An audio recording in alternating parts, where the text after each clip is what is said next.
Facebook page.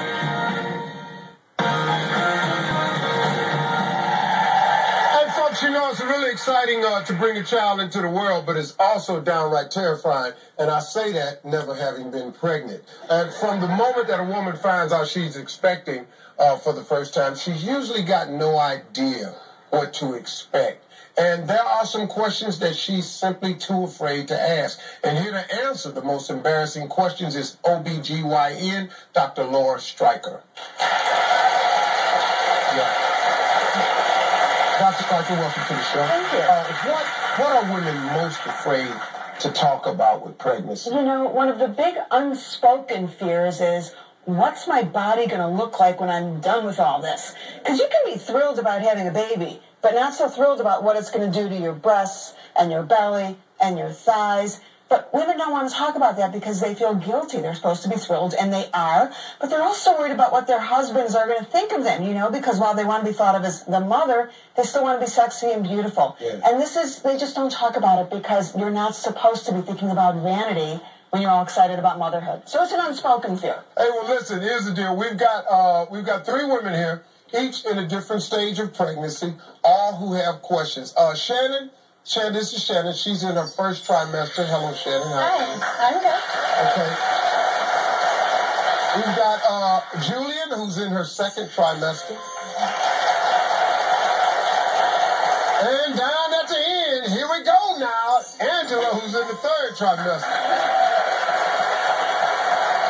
Okay, let's start with Shannon. Shannon, what do you want to know about your pregnancy? Well, I've heard doing Kegel exercises early can help. What? Kegel exercises can help with an easier labor. Is that true? I just turned to you right away. All right. So Shannon, you want to know doing Kegel exercises is going to help you have an easier labor? And you know, women spend their entire pregnancy doing Kegel exercises, hoping and believing that it's going to make their labor easier and that they're also not going to be incontinent after labor. But the truth is you can Kegel till the cows come home, and it's just not going to make a difference. The truth of the matter is it has more to do with genetics, the size of the baby, your own pelvic structure. But what is true is after it's all said and done, if you start doing Kegels after the delivery, it is going to help tone things up. And this is something a lot of people don't know. The guys. I don't even know what a Kegel exercise is. But this is why you need to know, because the guys can do Kegels too. Because what we've now learned is that this is just essentially strengthening your pelvic floor. Yes, you have a pelvic floor. And if you do these exercises where you tighten and strengthen your pelvic floor, not only is it going to help women, but the guys, if you know what I mean, also. I don't know what you mean. What do you keep talking about? Okay, I'm just talking about this Kegling. I don't even know what Kegling is. It's a lot of men out there going, Steve, help us. What the hell is Kegling? Okay, I'm going to tell you. What is that? I'm just going to put it right out there. Yeah. This is what you do, is you tighten your pelvic floor muscles, and one of the ways you can do this is, you know, when you start to pee and then stop the stream by tightening the muscles and then starts and stops, and when you do this, and, no, you're going to, no, but the... No, you can stop that right now. Because after 40, you can't do that. You're going to like this one. No, I'll tell you right now. I tried that one time.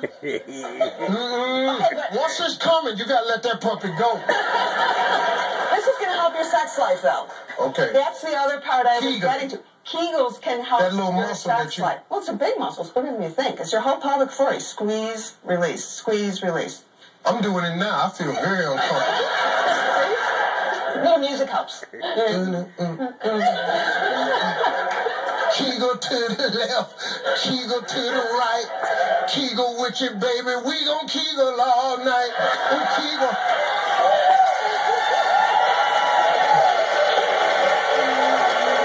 Hey, thank you, Shannon. Hey, listen, we got 2 more beautiful mothers to be to talk to right after the break. Don't go away, Jillian.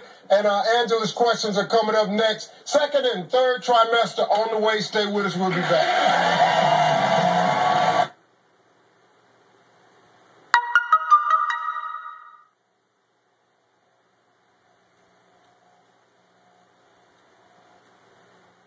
And 2921.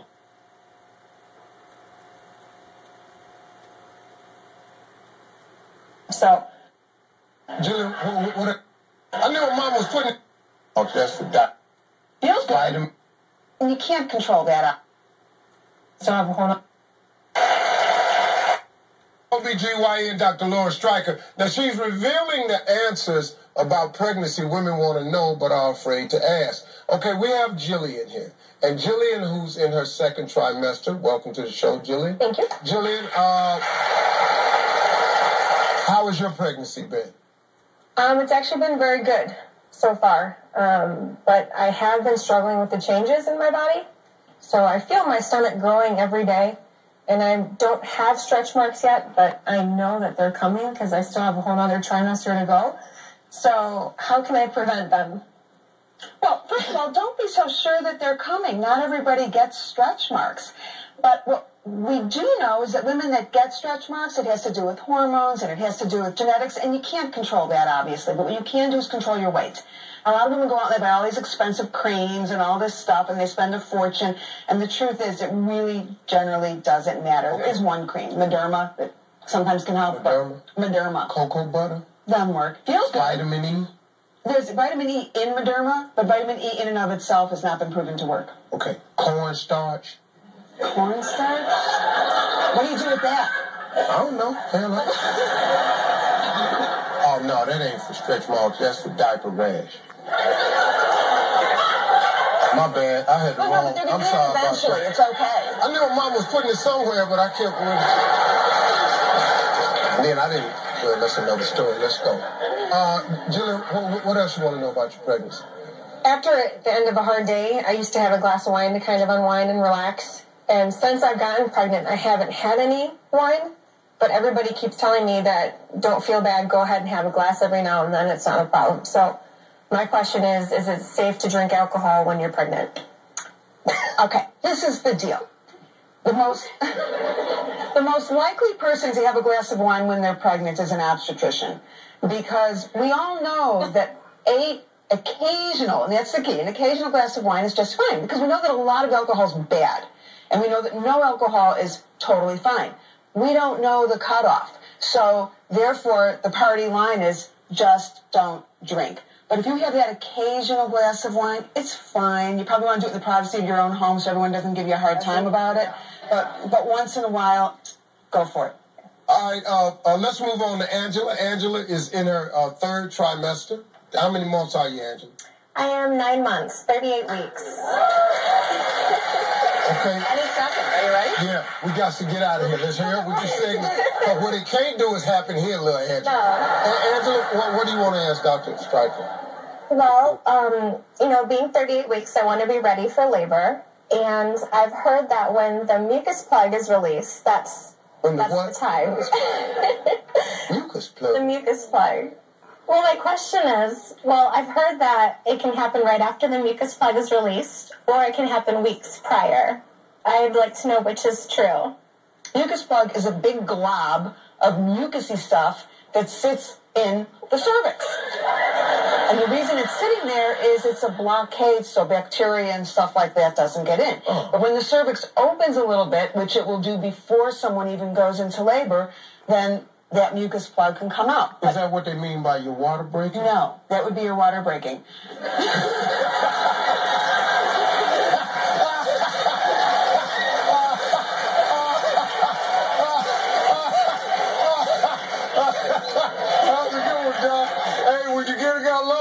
Man, that's a good one right there. But the thing about your mucus plug is, first of all, it's not like it's a cork, It's not like it's like, oh, there's my mucus plug. A lot of women don't even notice it because it's just kind of dischargey and mucousy, might have a little blood. But if you do notice it, it's not like you should put it on Facebook, pack your bag, and start heading to the hospital, because this can happen days, weeks before you actually go into labor. Are you excited about the baby? Are you ready to have it, though? Because I hear a lot of women, when they get right here, they're ready to have it. I think so. I think I'm ready. As ready as I can be. What's the emotion when you get this close? Well, what do you feel? Well, right now, I'm just excited to meet her. I'm ready. I am ready. I want to meet my baby girl. Wow.